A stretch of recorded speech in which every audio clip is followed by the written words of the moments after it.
Hi, everyone. Welcome to this special BT, the Saturday before Easter. This is our BT Sundays Coming special, where we share a bit about the loved ones in our lives that have shown us the love and hope of Jesus Christ. And so I want to share a bit about my family now. This is my family.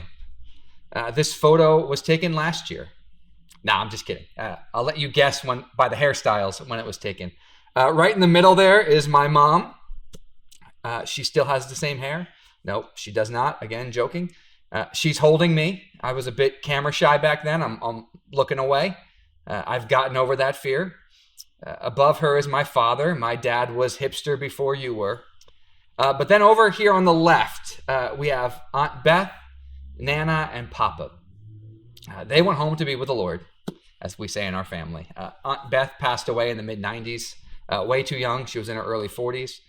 And then Papa passed away over 10 years ago in his mid-70s, and then Nana a few years later. These are three people who showed me the love and hope of Jesus in very clear and powerful ways. And I live with the hope that we'll all be part of the new heaven and new earth and together again one day. Aunt Beth lived in Connecticut. My family visited a lot. We visited a few times on Sundays, where I ended up in her Sunday school class. I remember both of her lessons the two times I ended up sitting in her class, which is impressive teaching on her part. Who remembers two Sunday school classes from their childhood? She told this crazy Old Testament story about Jonathan, King Saul's son, the first king of Israel, and his armor bearer being taunted by the Philistine bad guys.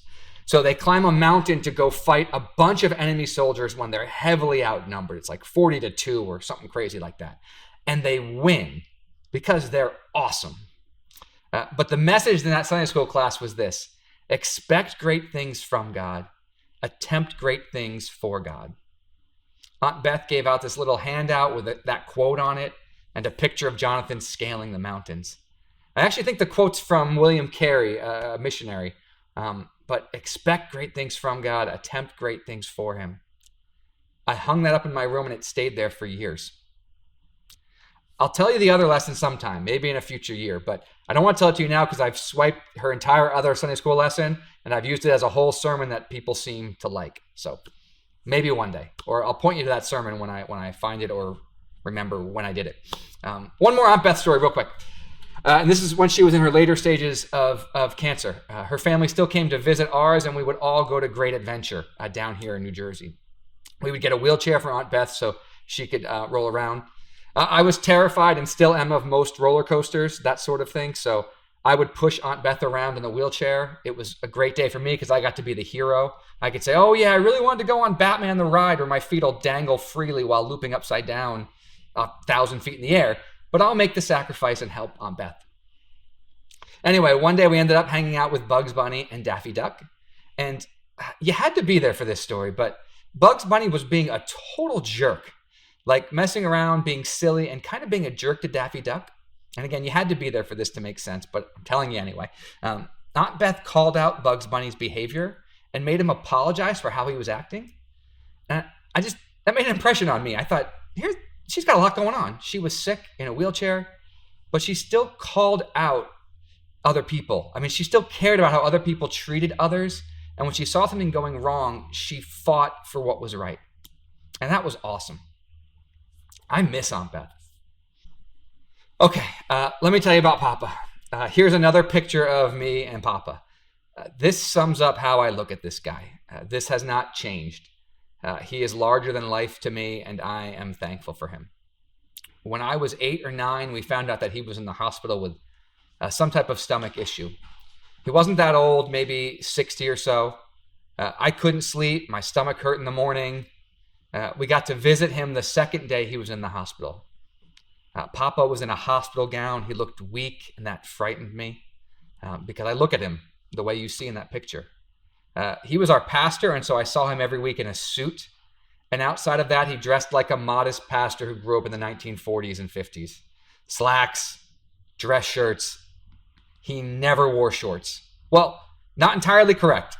We have old 8mm film of him working on a cabin in Canada where he's wearing shorts in the middle of the summer.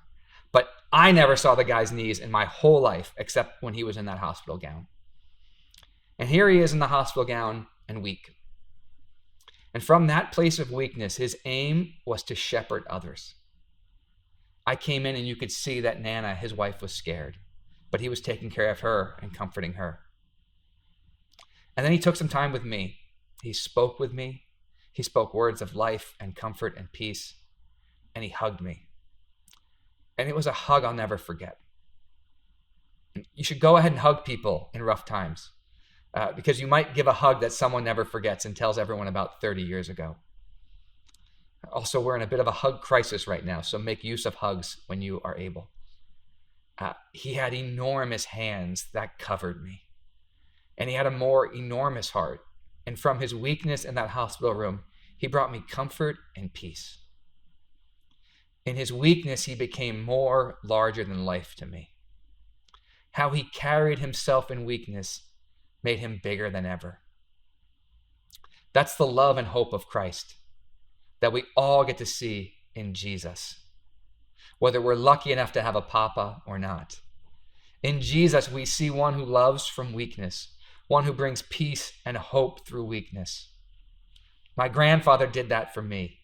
He pointed me to the love and hope of Jesus from his weak place, and I'm thankful for that.